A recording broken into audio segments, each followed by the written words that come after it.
All right, welcome back to Metropol's Business M's Economic Review. We were at the point, but we're talking about exactly, therefore, what it means for these numbers that have been put to us now. World Bank is saying 1.5%, IMF 1%, and Treasury saying 1.8%. Abraham, you were at the point that you're telling me that might be too early, therefore, for us to even try and predict how much our economy is going to grow by. That's what we're seeing, this disparity in terms of the numbers. Yes, and that's what I'm saying. The only concern we have is that the is still these numbers may not mean when we. So I think what we need to do to put in our mind is how we can mitigate the free fall of the economy, because it is going down. So we want to at least make sure that there's some marginal growth, so that at the very worst, we just maintain our GDP. We don't go into negative growth. All right. Now, the question is this, Abraham. They're saying that in the way, if we're going to actually therefore bounce back, and the same World Bank is telling us that we do expect to bounce back by around 5.2% in 2021, they're saying that good. To really talk about increased activity in agriculture, and they're saying that the lenders have to be more willing, therefore, to extend credit come 2021. Abraham, are you foreseeing a situation where, just because of the reduced activity, therefore, in the banking sector now, that they're going to be more willing, therefore, to want to make something come 2021? You see, like now, you noted that the MPC has gone down by 25 percentage points. Now, reducing pricing of a commodity or service does not necessarily avail that product. And what is the point I'm making? As we speak now, because of the pandemic and because of the uncertainty of the pandemic, it's not clear. Banks are not very willing to lend at this moment. So what you're saying, yes, the price may go down, yes, there may be availability of credit, and banks may be doing badly, but sometimes it's better to consolidate your portfolio than to lend in an unstable and an unknown environment. So my answer to your question is, to me, there may be constrained credit going forward until this pandemic takes shape, things become clearer, the pandemic risk is better understood. That's when banks will come out fully. But as of now, they'll play safe. You'll probably see a lot of activity towards putting their money in treasury bills and safer havens as opposed to lending. But that's why I see when they're giving repayment holidays, just to ensure that their book stays good. So to answer your question broadly, whereas the MPC is reducing the price of credit, I'm not very sure that translates to access. Therefore, talk to me, therefore, Abraham, about the number. I mean, we did see them just reduce it by around 25 basis points. I asked you this just before we got into this, and you told me that you don't foresee them doing so much.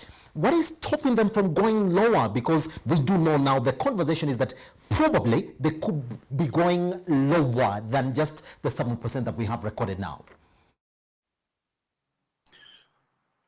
You see, they're doing it gradually, because if you do it too rapidly, you shock the economy. Don't forget, the economy is not very well right now. So you have to put it in very, very small doses so that it comes in. But from the trend, it's very clear that at every MPC, they're going to bring it down. Don't forget, in the Mirari regime, they brought it down to below 1. So they still have a long way to go to get there, because only when you get towards those regions of 2, 3 is when banks have no choice than to lend. Do you foresee now, because I wanted to ask you really about what it means when we're talking about the banking sector now not getting so much in terms of transactions revenue, which we do know now have been pretty much come down to nothing. Do you foresee a situation that after these 3 months expire, that most banks will be at a position where they're saying, we really have to lend at least to recoup some of the losses that we've gone through for the past 3 months? You're very right. What will happen is that banks will transform. Not all, but the better ones will transform the reality of the day. That this pandemic is not going away very quickly, or the effects of it are here to stay. So let's transform our model to lend within this environment. Because the current response is no lending. But as you're rightly saying, low lending doesn't make you money. So you cannot do it as a medium to long-term strategy. It's only a short-term strategy as they try to understand this pandemic and the risks that come with it. So once they're settled, you'll see somebody come up with a product that even as lends that very risk. But at that time, with the risk is about understanding it, knowing the impact, and then you price it. It's funny that we do know that the rains have been with us throughout the better part of last year to this year as well. When the World Bank is saying, well, we have to really look at where we're going to bounce back from, they're saying it's agriculture. Do you think that now more than ever, therefore, it's too late for us to actually say, well, we're going to rebound via agriculture, when in reality, when the Treasury Cabinet Secretary, Ukuri Yatan, was speaking the other day, he said, well, some of the reasons as to why we didn't experience a bigger growth in 2019 was because of our bad patterns in terms of rainfall in the country. You see, you remember, I think it was last May or June, a very good document was done, a 10-year plan for agriculture. And it had two or three tenets. The first tenet was to move away from rain-fed agriculture. Number two, it was to reclaim part of the arid land, because in Kenya, 85% is either arid or semi-arid. So to recoup some of that. And number three, it was to increase the household income of the agricultural producer. Those three tenets are there. So the plan is already there. So it's just a matter of implementing it. So and you can see if about 50% of GDP is either directly or indirectly comes from agriculture. If you fix agriculture, you fix the economy. So he's right. The bouncing back must come from there. Even if you look at currently, the people are only consuming two largely things: food and Medicare at this moment because of pandemic. So if food, it's just how we are doing food, because right now the consumer wants his food brought to his house. He doesn't want to go to the market because he's paranoid. He wants to be in a bunker. He wants to stay home. So it is those people, and you can see that you've seen a few people partnering where they want to do a farm to fork solution, where you pick something from the farm, process it, put it in a car or on a motorbike, and send it to somebody in his house. Those kind of solutions, we will go very far, because everybody wants convenience, everybody wants safety. So probably that will be the new consumer. The new consumer will maybe probably not want to go to a supermarket, will not want to go to Mamarikiti. They want things brought to them. So as we do our agriculture, let's move away from traditional methods. Let's move away from rain-fed. Let's go to irrigation, because irrigation we can control. Don't forget we have sun 12 months a year. So probably we could sneak in a second season if we can control water. So we are stuck with probably fewer seasons just because we rely on weather. So if we can control water and we have sun all year round, then we probably could sneak more seasons, and then we also improve our storage and our delivery channels, because we lose about 10 to 20% of our harvest just there. So we can increase our harvest just by doing nothing, by just improving efficiency of delivery from farm to fork.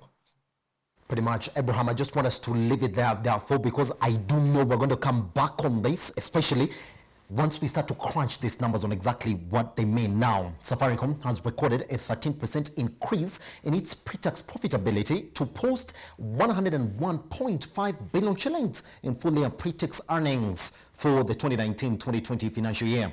Now, during the period under review, the telecommunication company's revenue grew by 4.8% to 251.2 billion shillings. Now, the management of Safaricom has attributed the telco's revenue growth to the continued growth in the performance of its mobile money transfer service, M-Pesa, as well as its mobile data services. In his first official address as Chief Executive Officer, Safaricom's incoming CEO, Peter Ndegwa, has announced that the telco will announce a 20 shillings per day payment plan to enable more Kenyans to own 4G smartphone services. All right. I just want us to pretty much take a moment and listen into that, but we can actually avoid it for the purposes of time, Abraham, this morning. Now, I just want us to look at a point in the conversation that we should be having right now about Safaricom. They're telling us that they've lost close to 19 billion shillings in revenue just because of the free transactions that have been occasioned by the pandemic. Is it something that we should be talking about, Abraham, owing to the profits that Safaricom is making?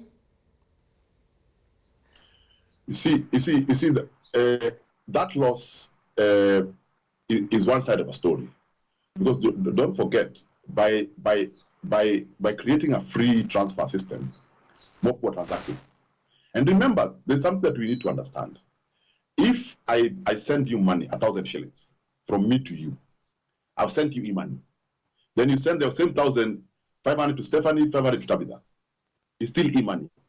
The 1,000 shillings that I sent you is still sitting in a bank account, earning interest for Safaricom or the trust, or whatever form it takes. So the thing is this: with the increased activity, most of that activity is not towards getting out of a system. And if you look, the withdrawal, if you withdraw the charges there, what is not chargeable is P2P, because P2P, the money never leaves the system. So when you say the loss, it's debatable, but I honestly don't want to go there.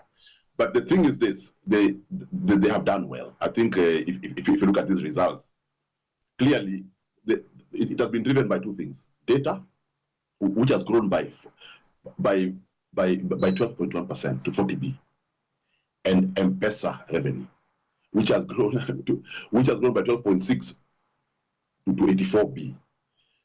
And what is interesting, if you look at the numbers, voice has gone down, SMS has gone down, voice by 1.4%, message SMSs by 12.3. So you can see the business model is changing. Because what it's saying, people are calling each other less. Why? Because of probably of WhatsApp or other channels of calling, which ride on data. You see now their data goes up. And in this pandemic now, in fact, this is not captured here. You can imagine how much higher their income will be for the year 20 for this particular year, for the coming financial year, because as we spoke already, their data has gone up consumption almost 40%, because everybody is at home. You see, the amount of data being used is very high. Now the amount of M-Pesa activity is massive. So even in this financial year, one of the people who the pandemic is going to affect positively. Talk to me therefore about M-Pesa. I mean, there seems to be a consensus that M-Pesa can grow further, but they're finding ways to sort of expand it, because you would not expect that M-Pesa revenues could keep on increasing when you do have the other competitors who've now merged and actually trying to get into this space. What is really making M-Pesa grow when in reality you'd expect that, well, they could be at a plateau stage right now in terms of M-Pesa revenue? You see, M-Pesa, in terms of what it can become, is almost infinite. And I'm using this word very deliberately. If you look at the market share, M-Pesa is at 98.something% of the market, literally wiping everybody out. So literally, they own the market. Why? Because, any consumer does not prioritizes convenience over price.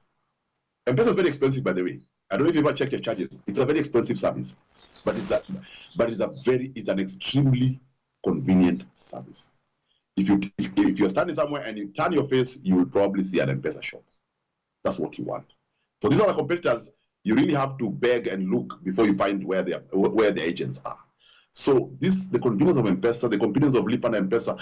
I'll give you an example. Like for me, for the last 3 months, I've not touched a single shilling. Any currency of any mind. I've been on that platform.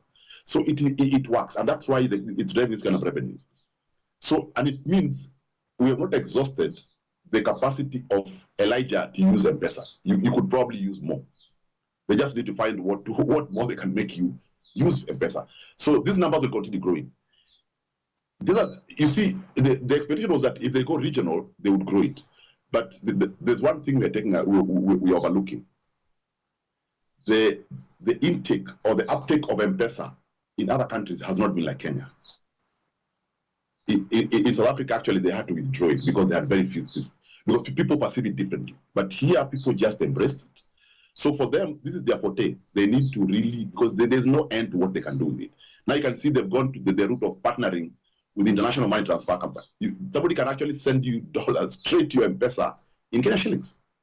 I mean, what else? So even diaspora remittances. So they have to keep innovating around M-Pesa and around data, because clearly their voice and SMS is on its way down.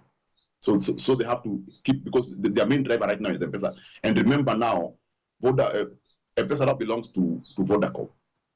It was bought up from Vodafone the other day. So for now, it's come here at home.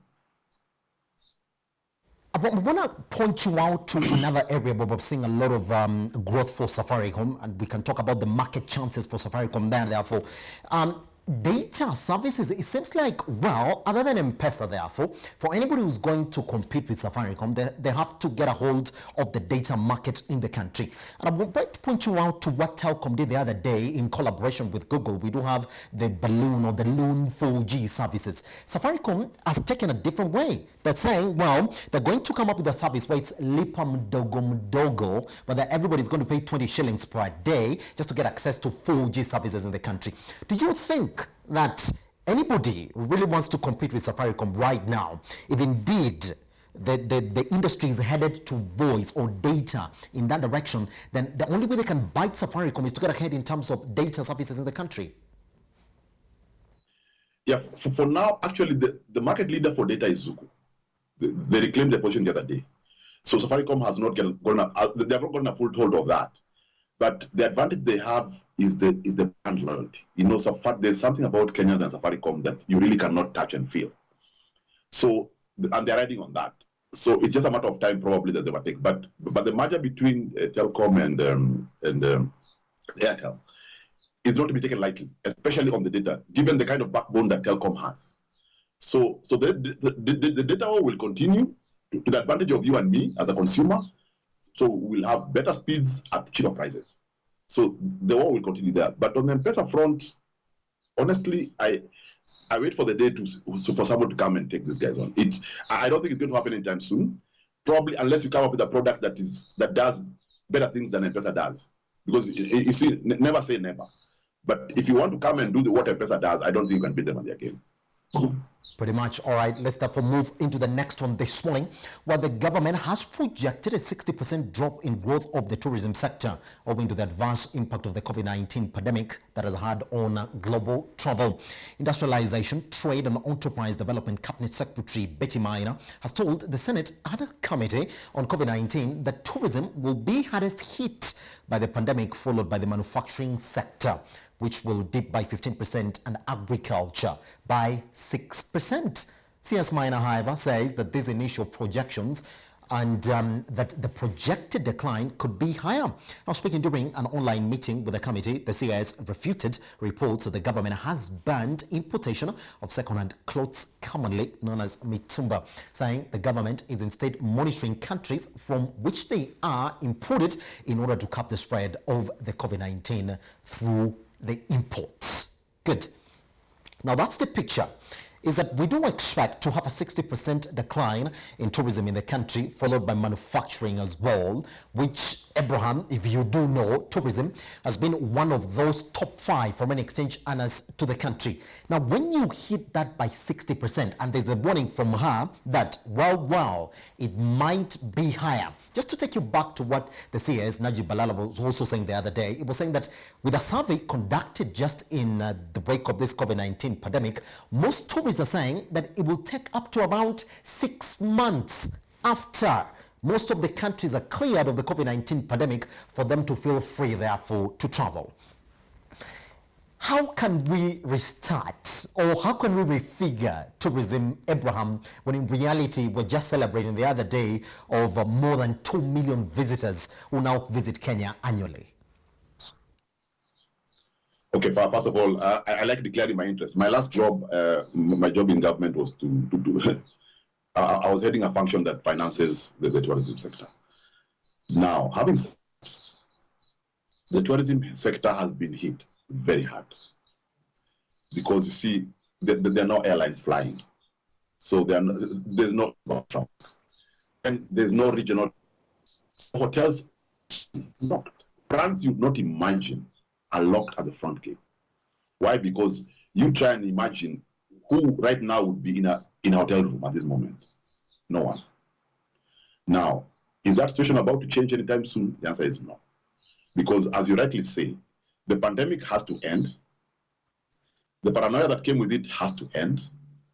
Then the suspicion between countries has to end. Then now international travel is allowed and regional travel is open. And then you reach a point where you feel safe being in an environment other than your house. And rightly, as you said, it will probably take a year. It's 6 months after all those things have gone out. So you talk about a time horizon, you talk about a year from now at the very best. So and don't forget, surveys have been done before, and these are tourism has one of the highest job effects in any economy. They say that for every direct job in tourism, there are 10 indirect jobs because of the value chain. You can imagine on a breakfast table, there's an egg, there's a sausage, there's juice, there's fruits. All those things have been brought by someone every morning. Now, all those people are not doing well. They have no one to supply their eggs to, their fish to, and all those things. It has also been found, if you look at the rate of growth or GDP growth rate, and what you call the PAR, the RevPAR, the revenue per available room, there's almost a direct correlation between those two. So whenever an economy is doing badly in tourism, the GDP is also suffering, and those are facts. So enough the input of tourism to any economy. And don't forget, it is the best thing about tourism. It is the only export that is consumed in the country of origin. It's an export, but you have to come here to experience Kenya. So it does wonders for a country because it brings you foreign exchange. It brings people. It demystifies your country from other people. So I'm talking long because I'm trying to avoid the question you've asked me of how do we resuscitate this economy from the. I think it's a wait and see game because we have to wait it out. There is no magic bullet, and even though it will restart, it is the domestic that will wake up first, then international. It will be that order. Abraham, I just want us to leave it there because I'm very sure I'll be getting back to you on this, on the numbers, because as Betty Maina is saying, well, you do expect those effects to be widespread. Let's therefore touch on something that I would like to get your personal opinion on it. Now, the Kenya Medical Practitioners, Pharmacists and Dentist Union has warned the government against turning quarantine facilities into detention centers. Now, the union said this move is likely to endanger the lives of healthcare workers who are charged with providing services in the quarantine centers. Now, this is following a proposal to impose compulsory quarantine on individuals that break the prevailing curfew rules. Let's leave it there. Abraham, so as of today, if you're found outside past the curfew hours, we did get it from Mutahi Kagwe, they will assume definitely that you've been predisposed to the virus itself. So you'll probably go in for 14 days, and remember, at your own cost. Now, two issues that have really come up in the past week on exactly how we're handling this is, number one, why are you using these isolation centers as detention centers? And number two, therefore, another case is, why are vulnerable Kenyans covering this cost when in reality you have even developed a fund called the Emergency Kitty to cater for those who can't afford that? What is your opinion on this? Yeah. I have two minds, but my thinking is, if we hours. That is a fact. But I think what we should be establishing whether you are actually sick or not. Because they are right. Because what has now happened, we have stressed the capacity of those centers. And I think the few pictures that you've seen going around on social media, it's literally a horror movie. The conditions there are not. So it means you might go in there not sick and come out sick, or vice versa. So I think it could be done better, but I think there are reasons why they're doing it. They're doing it maybe to scare people not to be out at night. But the effect is that, yes, we're exposing the health workers. That is a fact. On the issue of who should pay, I think, yes, the government should really should try their best to pay. But you see, again, this is driven by the fact that then we should really ensure that only those people who should be there are there. so that we have fewer people there, then we pay for them. But you see the kind of numbers we've swelled because of there. That's what is training us and making us make them pay, and in the same thread, making people who actually should have been paid for pay for their own service. I want to point you out to the numbers that Kenyans are waking up to this morning that sort of brings that for this conversation to life. Number one, if you look at the way in which the contributions are coming through, now Equity Group Foundation has donated 1.1 billion now to that emergency kitty, and they've also said they put aside some money that is going to go to also addressing where where the community social responsibility could take them to. Now, also we're talking about another fund, Coca-Cola, 30 million shillings.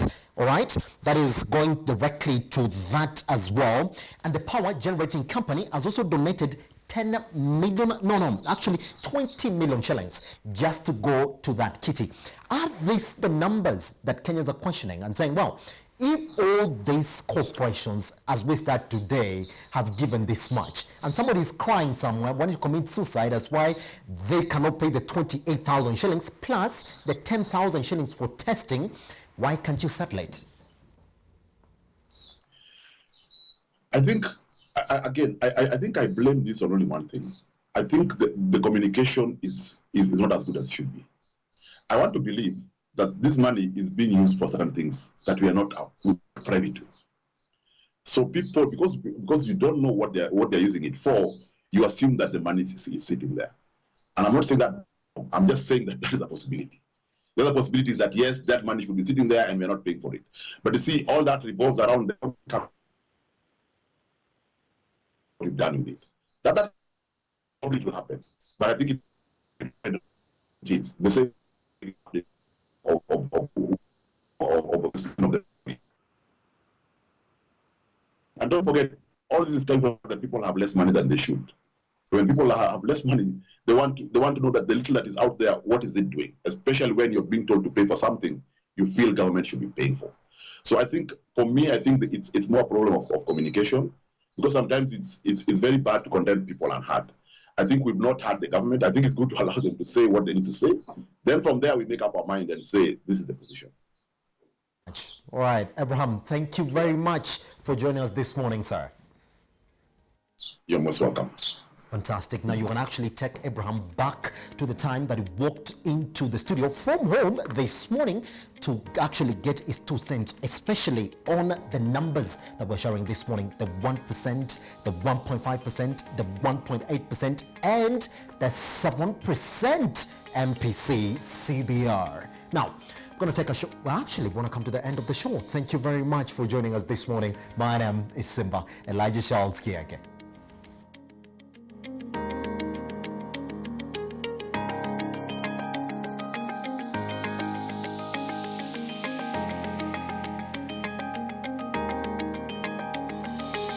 That was